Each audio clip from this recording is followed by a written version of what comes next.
నమస్తే, welcome to special focus. ఆంధ్రప్రదేశ్లో పొత్తుల పాలిటిక్స్ హాట్గా మారాయి. ఇప్పుడే ఎన్నికలు లేవు, అయినా కూడా ఎవరితో కలుస్తారు అనే దానిపై రాజకీయాలు రంజుగా సాగుతున్నాయి. గతంలో Chandrababu Naidu one side love అనటం, ఇప్పుడు పవన్ కళ్యాణ్ 3 ఆప్షన్స్ ఉన్నాయని చెప్పడంతో పొత్తులపై వాడివేడి చర్చ జరుగుతోంది. 3 ఆప్షన్స్ ఉన్నాయన్న పవన్, జనసేన ఒంటరిగా పోటీ చేయడం, బీజేపీతో కలిసి బరిలో దిగడం, టీడీపీ బీజేపీతో కలిసి కూటమిగా ఏర్పడటం.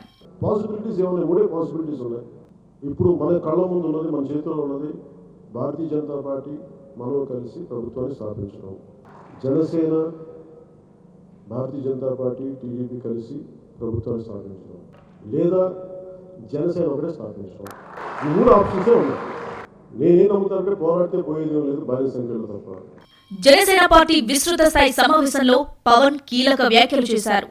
పొత్తుల విషయంలో తమ పార్టీ వర్గాలతో పాటు గతంలో వన్ సైడ్ లవ్ అంటూ కామెంట్స్ చేసిన చంద్రబాబుకు పరోక్ష సంకేతాలిచ్చారు.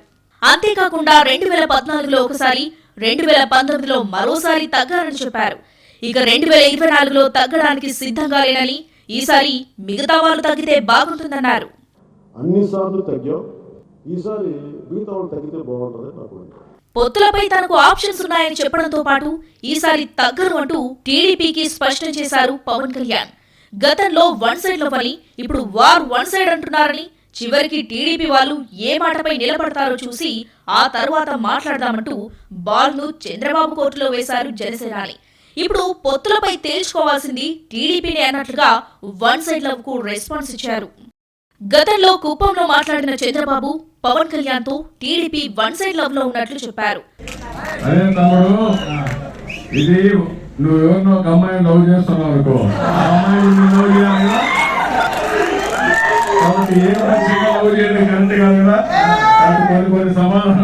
రెండు మూడు సందర్భాల్లో కూడా ప్రభుత్వ వ్యతిరేక ఓటు చీలకుండా చూడాలన్నట్లు స్పందించారు. అప్పుడు పవన్ కళ్యాణ్ కూడా ప్రభుత్వ వ్యతిరేక ఓటు చీలకుండా చూడాలన్నట్లు పంచులు వేశారు. అయితే మహానాడు తర్వాత టీడీపీ నేతలు భిన్నంగా స్పందిస్తున్నారు. వారు వన్ సైడ్ అంటూ వ్యాఖ్యలు చేస్తున్నారు. వైసీపీని తామే ఢీకొంటామన్నట్లు మాట్లాడుతున్నారు. చంద్రబాబు దీనిపై ఎలాంటి వ్యాఖ్యలు చేయకున్నా కొందరు టీడీపీ నేతలు మాత్రం ఇలా రియాక్ట్ అవుతున్నారు. ఇలాంటి పరిస్థితుల్లో పవన్ 3 ఆప్షన్స్ అంటూ తమ పార్టీ వారికి క్లారిటీ ఇచ్చారు. పవన్ 3 ఆప్షన్స్ ఇవ్వటంపై టీడీపీ ఎలా స్పందిస్తుంది? టీడీపీ ముందున్న ప్రత్యామ్నాయాలు ఏవి? పవన్ సూచించినట్టు టీడీపీ తగ్గుతుందా? చంద్రబాబుకు నిజంగా అంత అవసరం ఉందా? ప్రభుత్వ వ్యతిరేక ఓటు చీలకుండా ఉండేందుకు సైకిల్ పార్టీ త్యాగాలు చేస్తుందా? గత అనుభవాలు ఏం చెబుతున్నాయి? భవిష్యత్ వ్యూహం ఎలా ఉండబోతోంది? పవన్ ఇచ్చిన ఆప్షన్స్ లో టీడీపీ, బీజేపీ, జనసేన కూటమి ఒకటి. దీనిపై ఇప్పుడు తేల్చుకోవాల్సింది టీడీపీనే. దీనికి బీజేపీ ఒప్పుకుంటుందా లేదా అన్నది పక్కన పెడితే పార్టీ లైన్ ఏంటనేది చంద్రబాబు డిసైడ్ చేసుకోవాల్సి ఉంటాయి. ఇందుకోసం గత అనుభవాలను బేరీజు వేసుకుంటున్నాయి టీడీపీ శ్రేణులు. ఇప్పటి వరకు టీడీపీ అధికారంలోకి వచ్చిన ప్రతిసారి కూటముల వల్ల లాభపడింది. అప్పట్లో వాజ్పేయి హయాం నుంచి 2014లో మోదీ హవా వరకు బీజేపీతో జతకట్టినప్పుడు టీడీపీ లాభపడింది. చివరిగా 2014లో జరిగిన ఎన్నికల్లో కూటమి వల్ల టీడీపీ అధికారంలోకి వచ్చింది. రాష్ట్రం విడిపోయాక ప్రత్యేక పరిస్థితులు ఏర్పడటం, మోదీ మానియా, పవన్ కళ్యాణ్ మద్దతు టీడీపీకి కలిసి వచ్చాయి. రాష్ట్రాన్ని విభజించిందని కాంగ్రెస్ పై ఉన్న వ్యతిరేకత, జనసేన సపోర్ట్, ఇతర అంశాలు టీడీపీకి కలిసి వచ్చాయి. అప్పటి వరకు ఉప ఎన్నికల్లో ప్రభంజనం సృష్టించిన వైసీపీ ప్రతిపక్షానికి పరిమితమైంది. అప్పుడు జగన్మోహన్ రెడ్డి సింగిల్గానే ఎన్నికలకు వెళ్లారు. టీడీపీకి ఊరూరా తిరిగి పవన్ కళ్యాణ్ ప్రచారం చేయడం, మోదీ సభలు అన్నీ కలిసొచ్చి చంద్రబాబు సీఎం కాగలిగారు. అయితే చంద్రబాబు సీఎం అయ్యాక జనసేన, టీడీపీ మధ్య సత్సంబంధాలు కొనసాగలేదనే చెప్పాలి. పవన్ కళ్యాణ్ వల్లే తాము గెలిచామని ఒప్పుకునేందుకు టీడీపీ నేతలు అంగీకరించలేదు. పవన్ కళ్యాణ్ కు నిజంగా అంత సత్తా ఉండి ఉంటే తన అన్న చిరంజీవినే సీఎం చేసి ఉండేవారు కదా అని కొందరు టీడీపీ నేతలు విమర్శించారు. పాలకొల్లులో చిరంజీవిని కూడా గెలిపించలేకపోయారని, పైగా పవన్ కళ్యాణ్ ప్రచారం చేసిన చోట్ల టీడీపీకి ఎన్ని ఓట్లు వచ్చాయంటూ లెక్కలు తీసి మరీ విమర్శలకు దిగారు. దీంతో జనసేనాని కూడా కొన్ని సందర్భాల్లో కౌంటర్ ఇచ్చారు. అయితే ఎక్కడా చంద్రబాబు మాత్రం పవన్ కళ్యాణ్ పై విమర్శలు చేయలేదు. ఇప్పుడు పవన్ ఇచ్చిన ఆప్షన్స్ పై తేల్చుకోవడం టీడీపీకి చాలా కీలకం. ఎందుకంటే వచ్చే ఎన్నికలు టీడీపీకి జీవన్మరణ సమస్య లాంటివి. నౌ ఆర్ నెవర్ అన్న రేంజ్లో చంద్రబాబు పోరాడాల్సి ఉంటుంది. ఇప్పుడు ఆయన వయసు 72 సంవత్సరాలు.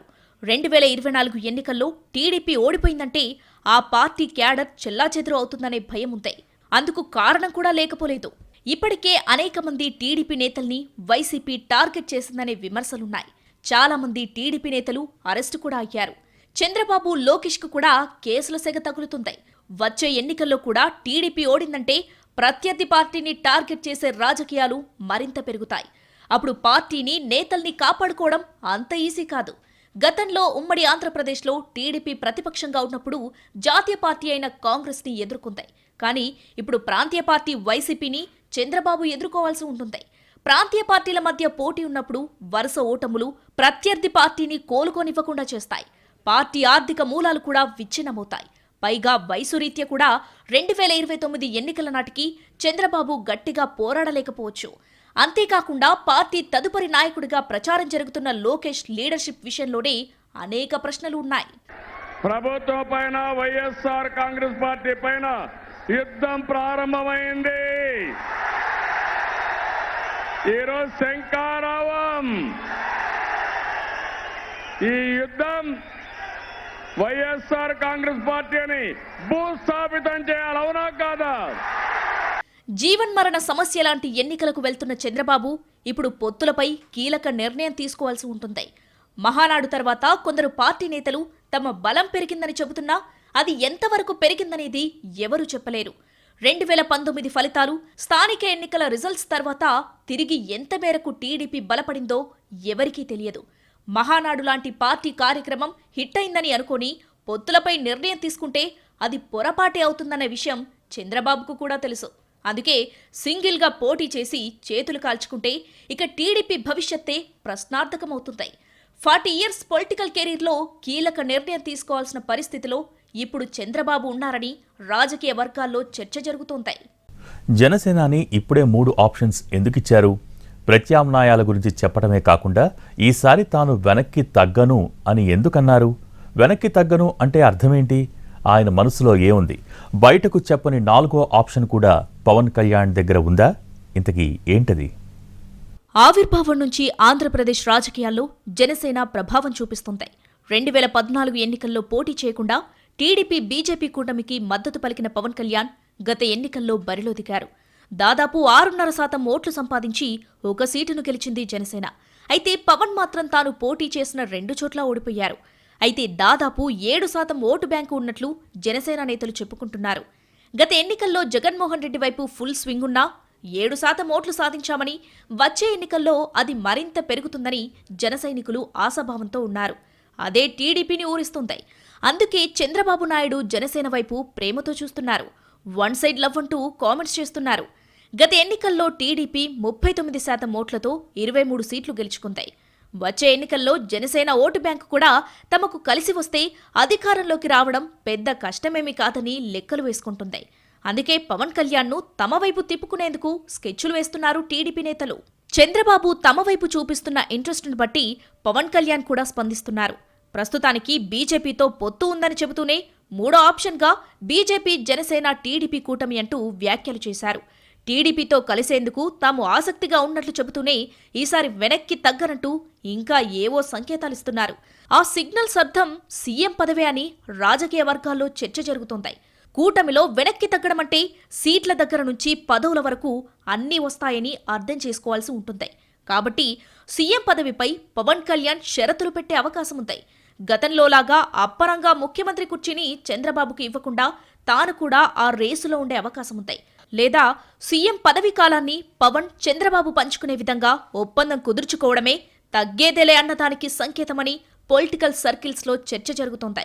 ఒకవేళ సీఎం పదవిని తనకు ఇవ్వాలని పవన్ కళ్యాణ్ పట్టుబడితే టీడీపీకి కష్టాలు తప్పవు. ఎందుకంటే 7% ఓటు బ్యాంకు కోసం సీట్ల విషయంలోనూ, పదవుల విషయంలోనూ త్యాగాలు అంటే తెలుగుదేశం పార్టీకి ఇబ్బందికర పరిస్థితులు వస్తాయి. చాలా చోట్ల పార్టీ క్యాడర్ నుంచి ఇబ్బందులు తప్పవు. అలా కాకుండా సీఎం పదవి షేరింగ్ అన్నా కూడా టీడీపీలో ఏకాభిప్రాయం సాధ్యం కాకపోవచ్చు. అయితే జగన్ మళ్లీ సీఎం అయితే జగన్ పరిస్థితులను ఊహించుకుంటే టీడీపీ బాగా వెనక్కి తగ్గాల్సి రావచ్చు. చంద్రబాబును సీఎంగా చేయాలనే లక్ష్యం కన్నా జగన్ మళ్లీ సీఎం కాకుండా చేయడమే మొదటి ప్రాధాన్యతగా టీడీపీ భావించొచ్చు. అప్పుడు సీఎం పదవిపై టీడీపీ నిర్ణయం తీసుకునే ఛాన్స్ ఉంది. అయితే దానికి ఇంకా చాలా సమయం పట్టొచ్చు. సహజంగా పొత్తులు అనేవి ఎన్నికలకు కొన్ని నెలల ముందు ఏర్పడతాయి. కానీ ఇప్పుడు ఎన్నికలకు చాలా సమయం ఉంది కాబట్టి టీడీపీ హడావుడిగా ఎలాంటి నిర్ణయాన్ని ప్రకటించకపోవచ్చు. పవన్తో ఆప్షన్ని అలాగే ఉంచుకొని రాజకీయాలు చేసే అవకాశం ఉంది. ఎందుకంటే టీడీపీ ఒంటరిగా ఎన్నికలకు వెళ్లి అదృష్టాన్ని పరీక్షించుకునే పరిస్థితిలో లేదు. అలాగని పవన్ను సీఎం అభ్యర్థని ఇప్పటికిప్పుడు ప్రకటించేంత అవసరం టీడీపీకి లేదు. కాబట్టి పవన్ ఆప్షన్స్ను ప్రస్తుతానికి కోల్డ్ స్టోరేజ్లో పెట్టేందుకే సైకిల్ పార్టీ మొగ్గు చూపనుంటాయి. అందుకే టీడీపీ నేతలు దీనిపై ఆచితూచి స్పందిస్తున్నారు. మరోవైపు జనసేన కూడా ఈ విషయంలో వ్యూహాత్మకంగా వ్యవహరిస్తుంది. వైసీపీ నేతలు జనసేనానిపై విమర్శలు కొనసాగిస్తున్నారు. పవన్ సినిమాల విషయంలోనూ వివక్షతో వ్యవహరిస్తున్నారని జన సైనికులు ఆరోపిస్తున్నారు. అందుకే జనసేనాని కూడా వైసీపీని టార్గెట్ చేస్తున్నారు. ప్రభుత్వ వ్యతిరేక ఓటు చీలకుండా చూస్తానంటూ మాట్లాడుతున్నారు. పొత్తుల విషయంలో తమ ద్వారాలు తెరిచే ఉన్నాయని చెబుతూ అన్ని ఆప్షన్స్ తమ చేతిలో ఉండేలా చూసుకుంటున్నారు జనసేనాని. అందరి టార్గెట్ వైసీపీనే అయ్యేలా తమ వాయిస్కు ఇతర ప్రతిపక్షాలు కూడా సపోర్ట్ చేసేలా జనసేనాని వ్యూహాత్మకంగా అడుగులు వేస్తున్నారని జన సైనికులు చెబుతున్నారు. పొత్తుల లెక్కలపై టీడీపీ జనసేన ఒక్కతాటిపైకి రావచ్చు. మరి బీజేపీ సంగతేంటి? టీడీపీతో మళ్లీ జతకట్టేందుకు కమలం పార్టీ అంగీకరిస్తుందా? గత ఎన్నికల్లో తమపై తీవ్ర విమర్శలు చేసిన చంద్రబాబుతో మళ్లీ జతకట్టేందుకు మోడీ, అమిత్ షా ఒప్పుకుంటారా? బీజేపీ ఒప్పుకోకపోతే జనసేన 4వ ఆప్షన్ను బయటకు తీస్తుందా? ఆంధ్రప్రదేశ్ రాజకీయాల్లో ప్రస్తుతానికి జనసేన, బీజేపీ పొత్తులో ఉన్నాయి. అయితే తమ మధ్య సోషల్ డిస్టెన్స్ ఉందని, అది త్వరలో తగ్గిపోతుందంటూ పవన్ కళ్యాణ్ స్పందించారు. ఒకప్పుడు ఏపీకి పాచిపోయిన లడ్డూలు ఇచ్చారంటూ బీజేపీని విమర్శించిన పవన్ కళ్యాణ్ అసెంబ్లీ ఎన్నికల తర్వాత కమలనాథులకు షేక్ హ్యాండ్ ఇచ్చారు. బీజేపీ ఉత్తరాది పార్టీ అని, దక్షిణాది రాష్ట్రాలపై సవతి తల్లి ప్రేమ చూపిస్తుందంటూ సెటైర్లు వేసిన జనసేనాని కమలం పార్టీతో దోస్తీ కొనసాగిస్తున్నారు. బీజేపీ హైకమాండ్ నేతలతో తాను టచ్లో ఉన్నానని, ఏపీలో రాజకీయ వ్యూహంపై బీజేపీ పెద్దలు రూట్ మ్యాప్ ఇస్తారంటూ చెప్పుకొస్తున్నారు. ఇటువైపు బీజేపీది అదో రకమైన పరిస్థితి. పక్క రాష్ట్రంలో తెలంగాణలో ఫామ్లోకి వచ్చిన బీజేపీ ఆంధ్రప్రదేశ్లో మాత్రం ఆపసోపాలు పడుతుంది. చాలా విషయాల్లో కన్ఫ్యూజన్తో ఉంటుందనే విమర్శలున్నాయి. బీజేపీలో 2 వర్గాలు ఉన్నాయని, ఒకటి అధికార వైసీపీకి అనుకూలంగా ఉంటే మరొకటి టీడీపీకి అనుకూలంగా ఉంటుందనే ప్రచారం ఉంది. కాబట్టి పవన్ కళ్యాణ్ చెప్పినట్లు జనసేన, టీడీపీ, బీజేపీ కూటమంటే బీజేపీలో భిన్నాభిప్రాయాలు తప్పకుండా వస్తాయి. ఈ ఆప్షన్ను వైసీపీకి అనుకూలంగా ఉండే వర్గం వ్యతిరేకిస్తే టీడీపీకి అనుకూలంగా ఉండే వర్గం సానుకూలంగా స్పందించవచ్చు. అన్నింటికంటే ముఖ్యమైనది బీజేపీ పొత్తులపై నిర్ణయం తీసుకోవాల్సింది మోదీ, అమిత్ షా. వారి ఆదేశానుసారమే పొత్తులు డిసైడ్ అవుతాయి తప్ప రాష్ట్ర నేతల అభిప్రాయాలను బట్టి కాదు. గత ఎన్నికలకు ముందు బీజేపీపై తిరుగుబాటు చేసిన చంద్రబాబును మోదీ, అమిత్ షా మళ్లీ నమ్ముతారా? రాజకీయ అవసరాల కోసం బీజేపీ అగ్రనేతలు గత అనుభవాలను మర్చిపోతారా? ఈ ప్రశ్నలకు సమాధానం అంత ఈజీ కాదు.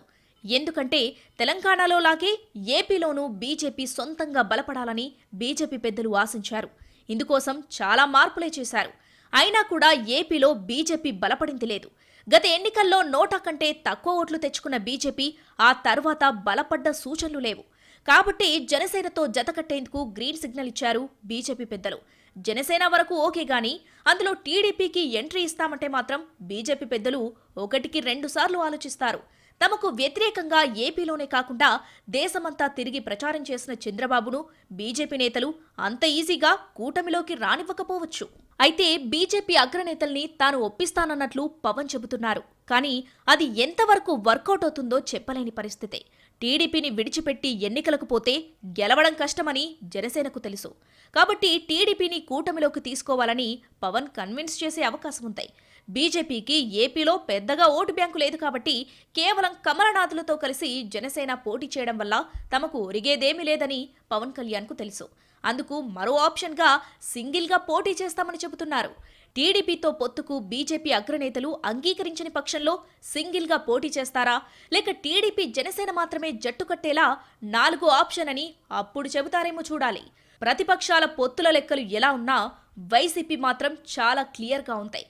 తమకు ఎవరితోనూ పొత్తులు అవసరం లేదని సింగిల్గానే పోటీ చేస్తామంటూ మొదటి నుంచి చెబుతోంది. పైగా వైసీపీ ఆవిర్భావం నుంచి ఇప్పటి వరకు ఆ పార్టీ ఎవరితోనూ పొత్తు పెట్టుకోలేదు. 2014 ఎన్నికల్లో సింగిల్గానే పోటీ చేసి 65 సీట్లు తెచ్చుకుంది. గత ఎన్నికల్లోనూ ఒంటరిగానే బరిలో దిగి ప్రభంజనం సృష్టించింది. వైసీపీ ఎవరితోనూ పొత్తు లేకుండా బరిలో దిగడానికి చాలా కారణాలున్నాయి. ప్రభుత్వం అమలు చేస్తున్న సంక్షేమ పథకాలు తమను గెలిపిస్తాయని సీఎం జగన్మోహన్ రెడ్డి భావిస్తున్నారు. అంతేకాకుండా రాజకీయ లెక్కలు కూడా వైసీపీకి అనుకూలంగా ఉన్నాయి. వైసీపీ ఆవిర్భవించినప్పటి నుంచి ఆ పార్టీకి సుస్థిరమైన ఓటు బ్యాంక్ ఉంది. ఎస్సీ ఎస్టీ రిజర్వ్డ్ స్థానాల్లో వైసీపీ అభ్యర్థులు వరుస ఎన్నికల్లో గెలుస్తున్నారు. దీనికి తోడు మైనారిటీలు అధికంగా ఉన్న సెగ్మెంట్లలో కూడా అధికార పార్టీకి తిరుగులేదు. ఇక కొత్తగా బీసీలకు ప్రాధాన్యమిస్తూ జగన్ అనేక నిర్ణయాలు తీసుకున్నారు. దీనివల్ల ఎస్సీ ఎస్టీ మైనారిటీతో పాటు బీసీ ఓటు బ్యాంకును సుస్థిరం చేసుకుంటున్నారు జగన్మోహన్ రెడ్డి. అంటే గత ఎన్నికల వరకు టీడీపీకి బీసీలు అండగా ఉండేవారు. అయితే గత ఎన్నికల్లో బీసీలు వైసీపీకి అనుకూలంగా ఓట్లేశారనే లెక్కలున్నాయి. ఇప్పుడు ఆ బీసీ ఓటు బ్యాంకు వైసీపీకే కట్టుబడి ఉండేలాగా జగన్ నిర్ణయాలు తీసుకుంటున్నారు. ఎస్సీ ఎస్టీ మైనారిటీ బీసీ ఓట్లు తమకు పడితే రాష్ట్రంలో తమకు తిరుగుండదనేది వైసీపీ లెక్క. అందుకే ఏ ఇతర పార్టీపై ఆధారపడకుండా సింగిల్గా బరిలో దిగేందుకే అధికార పార్టీ సిద్ధంగా ఉంది. మరోవైపు ప్రతిపక్షాలు వేసుకుంటున్న పొత్తుల లెక్కలన్నీ కూడా ప్రభుత్వ వ్యతిరేక ఓటు మీదనే ఆధారపడ్డాయి. అయితే అసలు ప్రభుత్వ వ్యతిరేక ఓటు అనేది ఉంటుందా ఉండదా అనేది చెప్పడం అంత తేలిక కాదన్నది రాజకీయ విశ్లేషకుల అభిప్రాయం. అన్ని వర్గాల సంక్షేమం కోసం జగన్ ప్రభుత్వం భారీగా నిధులు ఖర్చు చేస్తుంది. కాబట్టి ప్రభుత్వ వ్యతిరేకత ఎంతవరకు ఉంటుందో చెప్పలేని పరిస్థితి. మరోవైపు ప్రతిపక్షాలన్నీ కూడా ప్రభుత్వ వ్యతిరేకత మీదనే ఆధారపడ్డాయి. అంతేకాకుండా కూటమి ఉంటేనే గెలుస్తామనే సంప్రదాయం ఏపీలో లేదు. ఎందుకంటే 2009 ఎన్నికల్లో మహాకూటమి ఏర్పడ్డా ఓటమి తప్పలేదు. ఇది ఇవాల్టి స్పెషల్ ఫోకస్. నమస్తే.